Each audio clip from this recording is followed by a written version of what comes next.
When the Industrial Revolution started, the amount of carbon sitting underneath Britain in the form of coal was as big as the amount of carbon sitting under Saudi Arabia in the form of oil. And this carbon powered the Industrial Revolution. It put the great in Great Britain and led to Britain's temporary world domination. And then in 1918, coal production in Britain peaked and has declined ever since.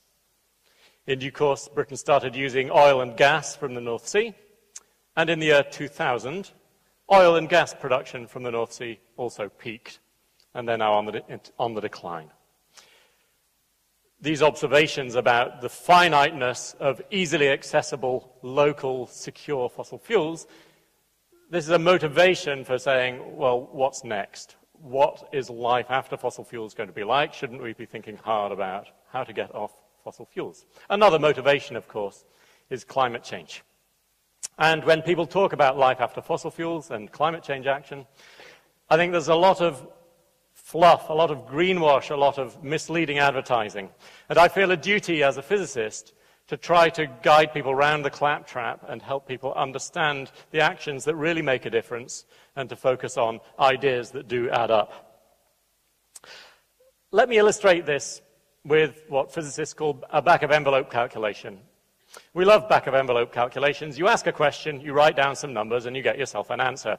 It may not be very accurate, but it may make you say, So here's a question. Imagine if we said, oh yes, we can get off fossil fuels, we'll use biofuels. Problem solved. Transport, we don't need oil anymore. Well, what if we grew the biofuels for a road on the grass verge at the edge of the road? How wide would the verge have to be for that to work out? Okay, so let's put in some numbers. Let's have our cars go at 60 miles per hour. Let's say they do 30 miles per gallon. That's the European average for new cars. Let's say the productivity of biofuel plantations is 1,200 liters of biofuel per hectare per year. That's true of European biofuels. And let's imagine the cars are spaced 80 meters apart from each other, and they're just perpetually going along this road. The length of the road doesn't matter, because the longer the road, the more biofuel plantation we've got. What do we do with these numbers? Well, you take the first number and you divide by the other three, and you get 8 kilometers. And that's the answer. That's how wide the plantation would have to be, given these assumptions. And maybe that makes you say, maybe this isn't going to be quite so easy. And it might make you think, perhaps there's an issue to do with areas. And in this talk, I'd like to talk about land areas and ask, is there an issue about areas? The answer is going to be yes, but it depends which country you are in. So let's start in the United Kingdom, since that's where we are today. The energy consumption of the United Kingdom, the total energy consumption, not just transport, but everything, I like to quantify it in light bulbs. It's as if we've all got 125 light bulbs on all the time. 125 kilowatt hours per day per person is the energy consumption of the UK. So there's 40 light bulbs worth for transport, 40 light bulbs worth for heating, and 40 light bulbs worth for making electricity, and other things are relatively small compared to those three big fish. It's actually a bigger footprint if we take into account the embodied energy and the stuff we import into our country as well. And 90% of this energy today still comes from fossil fuels, and 10% only from other greener, possibly greener sources like nuclear power and renewables. So, that's the UK, and the population density of the UK is 250 people per square kilometre. And I'm now going to show you other countries by these same two measures. On the vertical axis, I'm going to show you how much light bulbs, what our energy consumption per person is. And we're at 125 light bulbs per person, and that little blue dot there is showing you the land area of the United Kingdom. And the population density is on the horizontal axis, and we're at 250 people per square kilometre. Let's add European countries in blue. And you can see there's quite a variety. I should emphasize both of these axes are logarithmic. As you go from one grey bar to the next grey bar, you're going up a factor of 10. Next, let's add Asia in red, Middle East and North Africa in green, Sub-Saharan Africa in blue, black is South America, purple is Central America, and then in pukey yellow we have North America, Australia, and New Zealand. And you can see the great diversity of population densities and of per capita consumptions. Countries are different from each other. Top left, we have Canada and Australia with enormous land areas, very high per capita consumption, 200 or 300 light bulbs per person, and very low population densities. Top right, Bahrain has the same energy consumption per person roughly as Canada, over 300 light bulbs per person, but their population density is a factor of 300 times greater, 1,000 people per square kilometre. Bottom right, Bangladesh has the same population density as Bahrain, but consumes 100 times less per person. Bottom left, well, there's no one, but there used to be a whole load of people. Here's another message from this diagram. I've added on little blue tails behind Sudan, Libya, China, India, Bangladesh. That's 15 years of progress. Where were they 15 years ago, and where are they now? And the message is, most countries are going to the right, and they're going up. Up and to the right. Bigger population density and higher per capita consumption. So, we may be off in the top right-hand corner, slightly unusual, the United Kingdom, accompanied by Germany, Japan, South Korea, the Netherlands, and a bunch of other slightly odd countries. But many other countries are coming up and to the right to come and join us. So we're a picture, if you like, of what the future energy consumption might be looking like in other countries too. And I've also added in this diagram now some pink lines that go down and to the right. Those are lines of equal power consumption per unit area, which I measure in watts per square meter. So, for example, the middle line there, 0.1 watts per square meter, is the energy consumption per unit area of Saudi Arabia, Norway, Mexico in purple, and Bangladesh 15 years ago. And half of the world's population lives in countries that are already above that line. The United Kingdom is consuming 1.25 watts per square meter. So is Germany, and Japan is consuming a bit more. So, let's now say why this is relevant. Why is it relevant? Well, we can measure renewables in the same units and other forms of power production in the same units. And renewables is one of the leading ideas for how we could get off our 90% fossil fuel habit. So here comes some renewables. Energy crops deliver half a watt per square meter in European climates. What does that mean? And you might have anticipated that result, given what I told you about the biofuel plantation a moment ago. Well, we consume 1.25 watts per square meter. What this means is, even if you covered the whole of the United Kingdom with energy crops, you couldn't match today's energy consumption. Wind power produces a bit more, 2.5 watts per square meter, but that's only twice as big as 1.25 watts per square meter. So that means if you wanted literally to produce our total energy consumption in all forms, on average from wind farms, you'd need wind farms half the area of the UK. I've got data back to back up all these assertions, by the way. Next, let's look at solar power. Solar panels, when you put them on a roof, deliver about 20 watts per square meter in England. If you really want to get a lot from solar panels, you need to adopt the traditional Bavarian farming method, where you leap off the roof and coat the countryside with solar panels too. Solar parks, because of the gaps between the panels, deliver less. They deliver about 5 watts per square meter of land area. And here's a solar park in Vermont with real data delivering 4.2 watts per square meter. Remember where we are, 1.25 watts per square meter, wind farms 2.5, solar parks about 5. So whichever of those renewables you pick, the message is, whatever mix of those renewables you're using, if you want to power the UK on them, you're going to need to cover something like 20% or 25% of the country with those renewables. And I'm not saying that's a bad idea, we just need to understand the numbers. I'm absolutely not anti-renewables. I love renewables, but I'm also pro-arithmetic.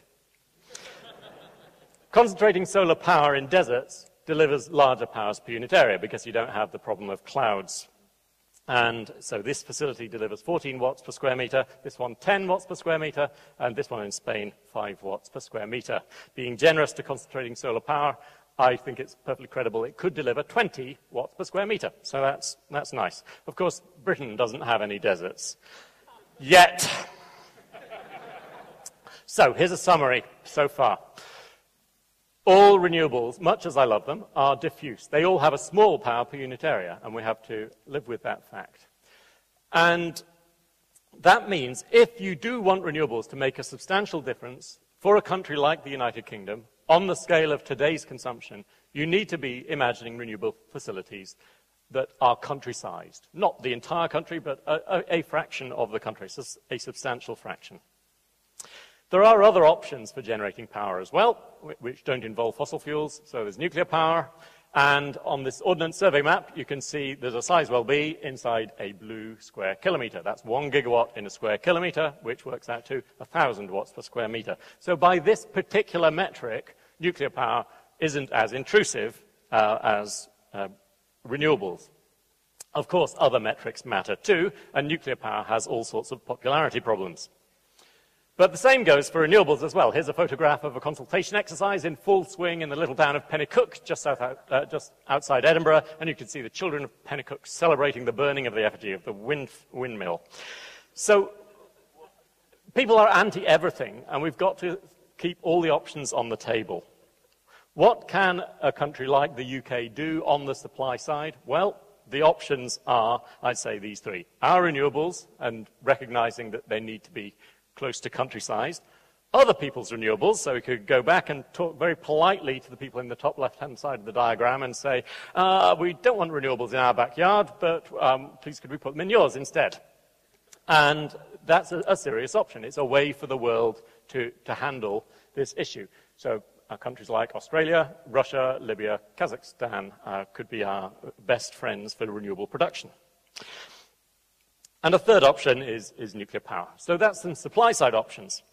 In addition to the supply levers that we can push, and remember, we need large amounts because at the moment we get 90% of our energy from fossil fuels.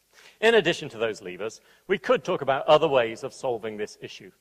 Namely, we could reduce demand, and that means reducing population, I'm not sure how to do that, or reducing per capita consumption. So let's talk about three more big levers that could really help on the consumption side. First, transport. Here are the physics principles that tell you how to reduce the energy consumption of transport. And people often say, oh, yes, technology can answer everything. We can make vehicles that are 100 times more efficient. And that's almost true. Let me show you. The energy consumption of this typical tank here is 80 kilowatt hours per 100 person kilometers. That's the average European car. 80 kilowatt hours. Can we make something 100 times better by applying those physics principles I just listed? Yes, here it is. It's the bicycle. It's 80 times better in energy consumption, and it's powered by biofuel, by Weetabix. And there are other options in between, because maybe the lady in the tank would say, no, no, no, that's a lifestyle change. Don't change my lifestyle, please. So, well, we could persuade her to get into a train, and that's still a lot more efficient than a car, but that might be a lifestyle change. Or there's the eco-car, top left. It comfortably accommodates one teenager, and it's shorter than a traffic cone, and it's almost as efficient as a bicycle, as long as you drive it at 15 miles per hour. In between, perhaps some more realistic options on this lever, the transport lever, are electric vehicles. So electric bikes and electric cars in the middle, perhaps 4 times as energy efficient as the standard petrol-powered tank. Next, there's the heating lever. Heating is 1/3 of our energy consumption in Britain, and quite a lot of that is going into homes and other buildings doing space heating and water heating. So here's a typical crappy British house. It's my house with the Ferrari out front. What can we do to it? Well, the laws of physics are written up there, which describe how the power consumption for heating is driven by the things you can control. The things you can control are the temperature difference between the inside and the outside. And there's this remarkable technology called a thermostat. You grasp it, you rotate it to the left, and your energy consumption in the home will decrease. I've tried it. It works. Some people call it a lifestyle change. You can also get the fluff men in to reduce the leakiness of your building. Put fluff in the walls, fluff in the roof, and new front door, and so forth. And the sad truth is, this will save you money. That's not sad, that's good. But the sad truth is, it'll only get about 25% off the leakiness of your building if you do these things, which are good ideas.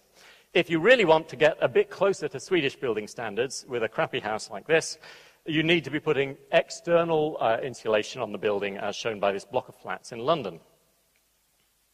You can also deliver heat more efficiently using heat pumps, which use a smaller bit of high-grade energy, like electricity, to move heat from your garden into your house.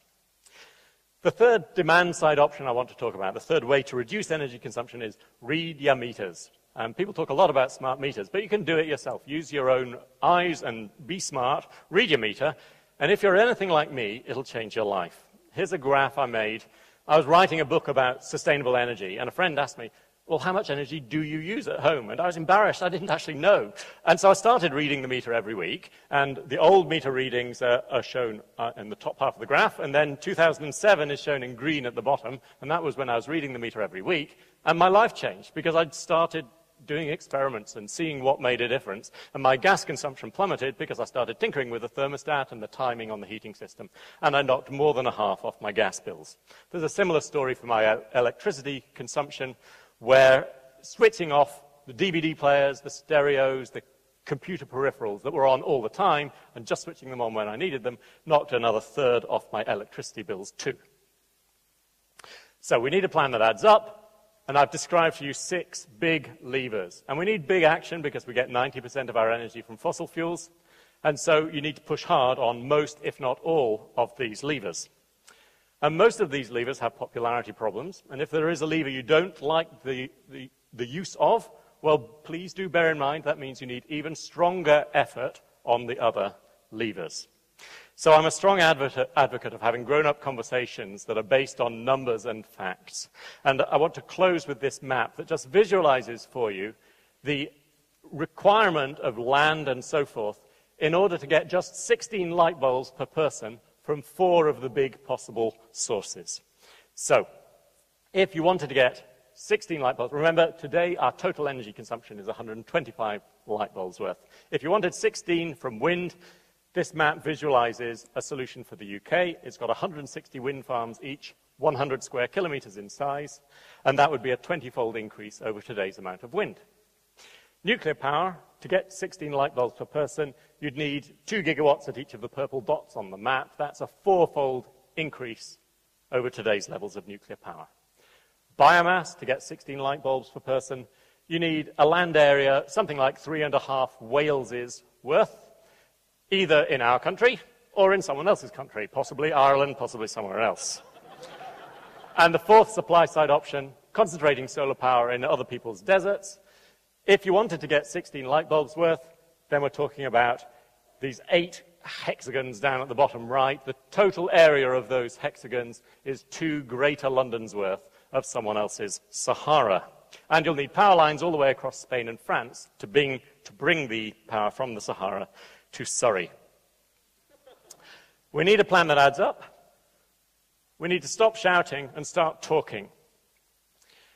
And if we can have a grown-up conversation, make a plan that adds up, and get building, maybe this low-carbon revolution will actually be fun. Thank you very much for listening.